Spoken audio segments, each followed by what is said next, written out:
Idaho Governor Brad Little, who has been in office for 8 months, hosted the Farm Bureau media team for a wide-ranging interview at his ranch northwest of Eagle. The following is a rough edit of the conversation that took place. At 2:33, the governor explains why getting USMCA done is important for farmers. At 5:58, Little talks about the high-tech innovations in agriculture. At 7:07, legal hemp in Idaho.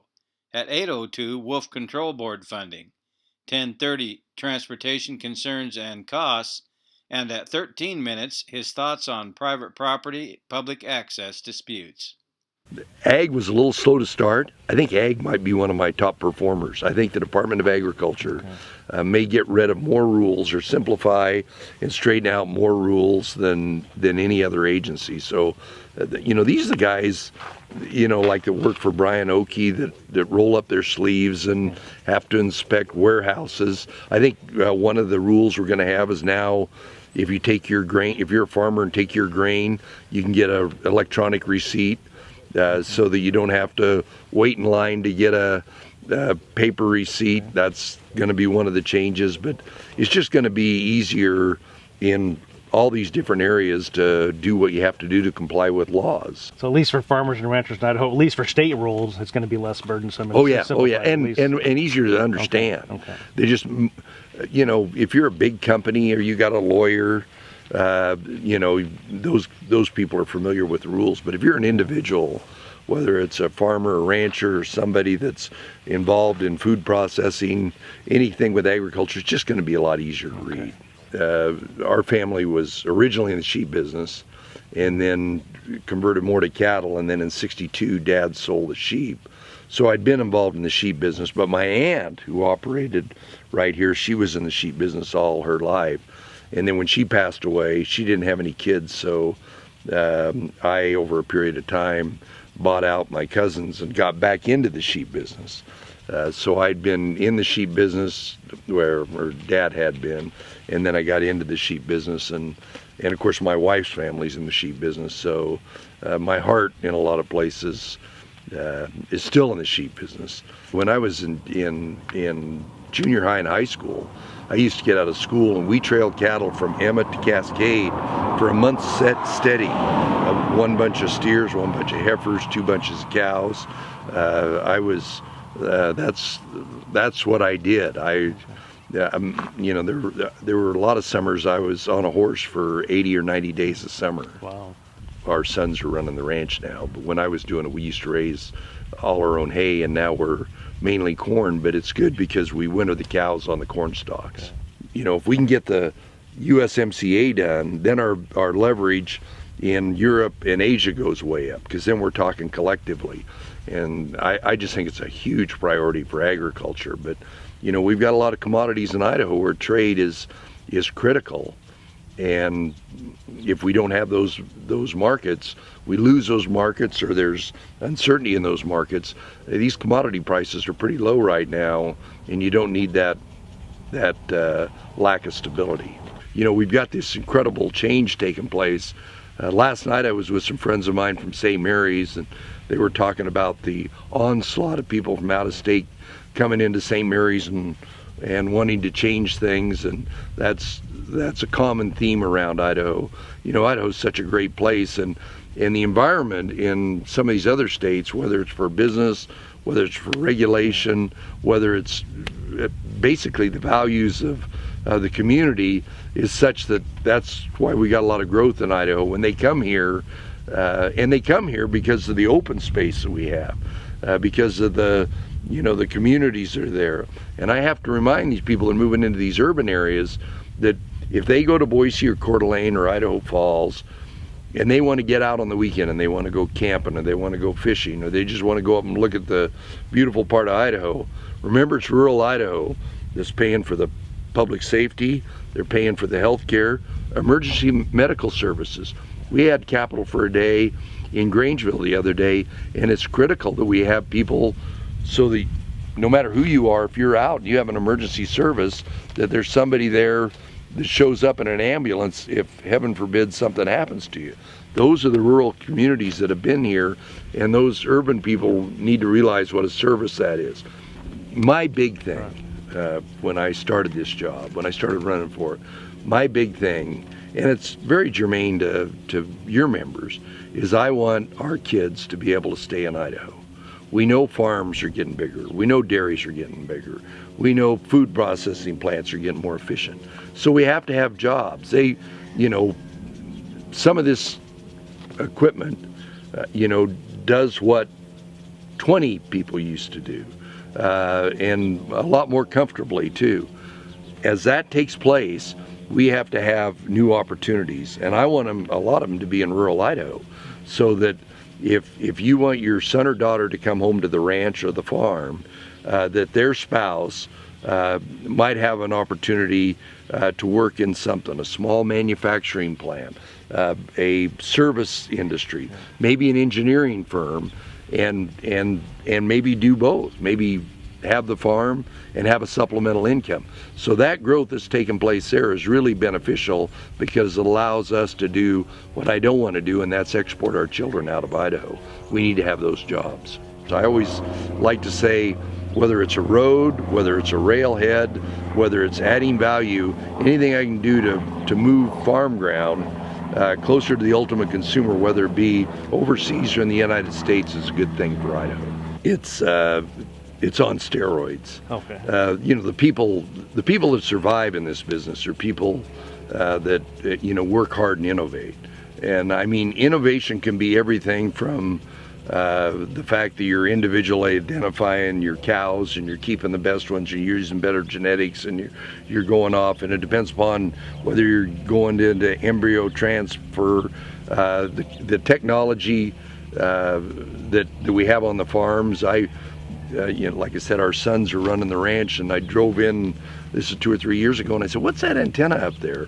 Well, the corn farmer has to have better GPS technology, because where we planted the corn last year was here, and this year he plants it right in the middle, and we have to have better connectivity, and then we don't have to plow, then we don't have to, and that's just one little fraction of all the technology that's taken place all over agriculture. Well, I haven't figured out how to get a robot to fix fence yet. I would love to see that.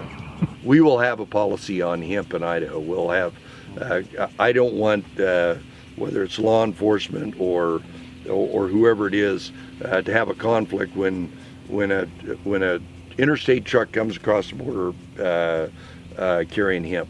I have no problem with hemp. I just don't want hemp to be camouflaged for recreational marijuana. Our neighbors over here in Oregon got a 6-year supply. They think, they don't know, because there's so much black market marijuana, of recreational marijuana, and they're looking for any kind of cover to get it to a different market, and unfortunately most of it may come through Idaho. I think a lot of it will go into California or Nevada, but I have no issues with hemp as long as it's not camouflaged for recreational marijuana. No, they weren't spending all the money, and when I talked to them, they got by with 200. Just like I'm not a big. If we're going to amass a war chest, it ought to be for the whole state of Idaho. I don't want every agency to have this kind of unsupervised pot of money. They're not short of money at all, and this wasn't our problem. This was foisted on us by the federal government. We have to. I'm not a fan of the fact that taxpayers of Idaho have to pay for this, because this is a federal problem. These are federal wolves that they released over our objection, and in fact we had to compromise with them, because now we're saying we're going to have 15 packs. Originally it was going to be 10 packs, and the fishing game's doing a pretty good job of managing them. But believe me, I talk to ranchers all over the state that generally they're managing pretty well, but there's areas where there's huge problems. There's areas where, and it's not just the calves they kill or the cows they kill. It's the fact that this time of year, right now about the 1st of August, those packs are training last year's pups, and what they're doing is going out and chasing cattle, moving them off with a good feed, maybe impacting their conception rate. They're killing some of them, but they're stressing a lot of them, and that's a problem that we have to continue to address. correct me if I'm wrong here, Gunn, but you support the Will Control Board, what they do. You just want them to spend the money first. Oh yeah, well surplus that there's no use building up a big surplus. Okay. If they, I know, when I get reports about how it's going, I don't know what their fund balance is now, but they'll have the resources they need. The sportsmen of Idaho have spent a fortune in some areas. Garden Valley is a good example, where they bought all this real estate to winter deer and elk. You get a pack of wolves in there, they're not touching it. They're moving down into people's yards and farmers' pasture, and that's a dislocation. So wolves are a problem in many ways. We got them. We got to manage them. I like it when sportsmen are managing them. I also like it when ranchers are managing them, but government has to step in once in a while. But it wasn't our problem. We didn't start this. From an agricultural standpoint, that statement I made before about moving this farm ground close to the consumers, a good road, or particularly rail. And we need to, because of these restrictions on trucks, the new trucking rules, the shortage of truck drivers, we need to maximize rail capacity into Idaho.